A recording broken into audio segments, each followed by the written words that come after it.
জামাতে ইসলামের আমির ডক্টর শফিকুর রহমান বলেছেন, প্রধান উপদেষ্টা চাচ্ছেন তার দেয়া সময়ের মধ্যে একটি স্বচ্ছ ও নিরপেক্ষ নির্বাচন।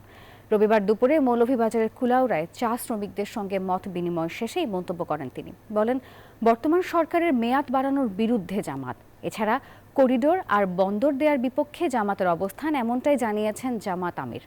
আর এ সময় জামাতে ইসলামের সহকারী সেক্রেটারি জেনারেল এহসানুল মাহবুব জুবায়ের, জেলা আমির এম শাহেদ আলী সহ আরও অনেকে উপস্থিত ছিলেন।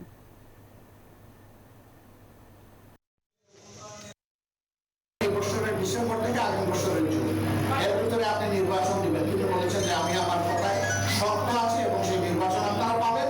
তবে আমি চাচ্ছি এমন একটা নির্বাচন যেটা ইতিহাস সৃষ্টি করবে। আমাদের করিডোর নৌ, আমরা নৌ বলে